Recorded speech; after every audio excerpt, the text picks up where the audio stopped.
이거 꿈에서 본 것 같은데 하는 경험을 한 번쯤은 겪어봤을 수 있다. 우리는 이걸 예지몽이라 부른다. 예지몽, 현실에서 어떤 일이 일어날 것인지를 미리 보여주는 꿈. 일본에선 이 예지몽을 활용한 예언 만화책이 있다는 사실, 심지어 아주 높은 적중률을 자랑한다는데, 예지몽으로 예언가가 된 일본 작가 타츠키로와 그녀의 만화책, 어떻게 보면 예언책이 된 내가 본 미래를 만나보자.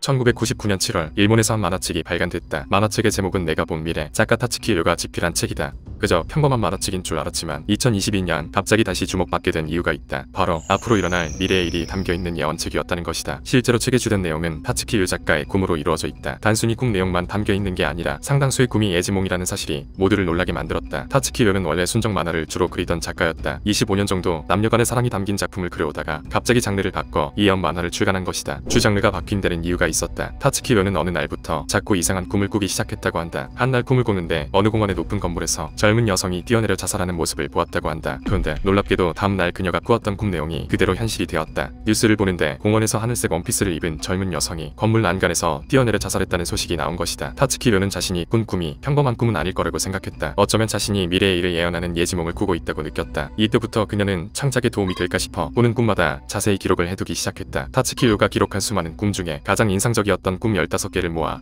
만화책으로 만든 게 내가 본 미래라는 책이다. 더욱 중요한 건 그 15개의 꿈 중 현재까지 무려 13개가 실제로 일어났다는 것. 우선 그녀가 적중시킨 예지몽을 바로 만나보자. 예지몽 중 첫 번째로 적중한 것은 퀸의 보컬인 프레디 머큐리에 대한 꿈이다. 타츠키로는 1976년 11월 24일 꿈에서 퀸의 보컬 프레디가 유행 질환으로 사망했다라는 뉴스를 프레디 팬인 친구와 함께 보았다고 한다. 그로부터 15년 후 1991년 프레디 머큐리는 에이즈로 사망하게 된다. 1982년 4월 25일엔 꿈에서 젊은 인기 가수가 요절하는 모습을 봤다고 했다. 정확히 10년 후인 1992년 일본의 유명 가수인 오자키 유타카가 26세의 나이로 요절했다. 뿐만 아니라 1992년 8월 31일 작가는 영국의 왕세자비였던 다이애나가 아이들을 안고 있는 사진을 꿈에서 봤다고 했다. 충격적인 건 5년 후인 1997년에 다이애나비는 교통사고로 목숨을 잃었다. 그녀의 예지몽 중 정점을 찍는 꿈은 따로 있었다. 1995년 1월 2일 꿈에서 황폐한 대지가 갈라지는 걸 목격했다고 한다. 설마 이것도 15일 후 고베에서 1만여 명의 사상자를 낸 진도 7의 지진이 일어났다. 고베 대지진이라고 불리는 역대급 참사를 꿈에서 미리 본 것이다. 언뜻 보면 유명 예언가들과 맞먹을 엄청난 예언을 한 게 아닌가 싶지만 한쪽에선 이 책에 대한 비판이 거세지기도 했다. 예지몽 만화책은 이런 사건들이 일어난 후인 1999년에 발간되었기 때문이다. 충분히 과거의 일들을 자신의 예지몽처럼 포장해서 꾸며낼 수 있다는 것이다. 인기를 끌기 위해 만들어낸 속임수라는 소문이 돌기도 했다. 그 후 타츠키로는 곧바로 작가계에서 은퇴하였다. 예언 만화책은 절판되었고 자연스럽게 사람들에게 잊혀져 갔다. 그런데 왜 만화책이 발간된 지 20여 년이 지난 지금에서야 다시 뜨거운 관심이 쏟아지고 있는 걸까? 그녀의 만화책을 가지고 있는 사람들이 다시 자세히 살펴보니 앞에 나온 예지몽뿐만 아니라 또 다른 중요한 예지몽이 있었던 것이다. 과거의 일만 예언했다는 비판을 한 번에 잠재울 수 있는 만화책을 출간한 이후에 발생한 사건들에 대한 꿈도 함께 확인해보자. 타츠키로는 1996년 3월 일본의 동쪽 지역에서 거대한 지진과 쓰나미가 일어나 많은 사람들이 희생되는 대참사의 꿈을 꿨다고 한다. 2011년 3월 일본 동부 지역에서 엄청난 규모의 동일본 대지진이 실제로 발생했다. 인근의 후쿠시마 원자력 발전소까지 폭발된 인류 역사상 최악의 재난으로 꼽히는 대참사가 실제로 일어난 것이다. 사람들은 이 사건을 시작으로 타츠키로의 예지몽을 믿기 시작했다. 그녀는 프레디 머큐리와 관련된 꿈을 또 한 번 꾸었다. 프레디가 사망한 후 1986년에 프레디의 삶이 영화화되는 내용이 꿈에 나왔다. 그리고 2018년 영화 보헤미안 랩소디가 개봉해 전 세계적으로 화제가 됐다. 그의 사망뿐만 아니라 영화화까지 정확히 예측한 그녀. 여기서 끝이 아니다. 타츠키로는 코로나19와 관련된 예지몽도 꾸었다. 1995년에 2020년경 새로운 바이러스가 전 세계에 창궐해 서울의 정점을 찍은 뒤 점차 사라지는 내용이 꿈에 나왔다고 한다. 이는 2020년에 코로나19라는 새로운 바이러스가 발생하며 전 세계 수많은 사람들이 사망한 일과 딱 맞아떨어진다. 또 10년 뒤에 재유행하는 꿈을 꿨다고도 말했는데 이건 그냥 못 들은 걸로 해야겠다. 더 소름 돋는 사실은 일본에서 첫 비상사태가 선포된 게 2020년 4월이라는 것이다. 이 정도면 일본의 위대한 예언가라고 불려도 되지 않을까? 15개의 꿈 중 적중되지 않은 꿈은 단 2개다.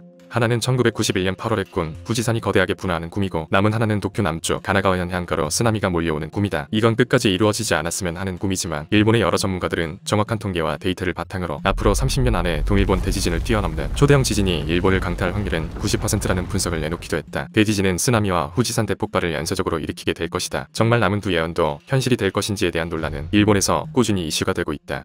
15개의 예언을 끝으로 자취를 감췄던 타츠키로는 독자들의 열화와 같은 성화에 보답하기 위해 2021년 10월에 내가 본 미래 완전판으로 다시 만화책을 출시하였다. 이 책은 작가가 2차례에 걸쳐서 꾼 꿈이 추가되었는데 그 내용은 태평양 주변 국가에 큰 쓰나미가 밀려오는 꿈이다. 쓰나미의 높이는 동일본 대지진의 3배나 될 정도로 거대한 물결이었다고 한다. 그녀는 쓰나미가 2025년 7월 5일 오전에 일어날 것이라고 구체적인 날짜까지 책에 담았다. 하지만 그 쓰나미 사태 이후의 세계는 굉장히 밝은 미래가 보인다고 덧붙이기도 했다. 그녀의 예언을 믿는 사람들은 2025년을 열심히 주목하고 있다. 개정판에는 새로운 예지몽뿐만 아니라 작가가 꿈 일기를 쓰기 시작한 이유와 만화 등 다양한 내용이 추가되었다고 한다. 나도 한번 사서 읽어볼까 싶지만 현재 내가 본 미래 완전판은 중고거래 사이트에서 수백만원에 거래되고 있다고 한다. 예지몽이라는 키워드로 연계에 새로운 바람을 불러일으킨 타츠키 류의 만화책 내가 본 미래. 그녀의 다음 꿈은 어떤 내용일지, 아직 적중되지 않은 꿈은 진짜 현실이 될 것인지 기대된다. 오늘 밤에 꼭 일어났으면 하는 일을 열심히 생각하며 잠에 들어보자. 그 꿈이 실제로 일어날지 혹시 모르는 일이다.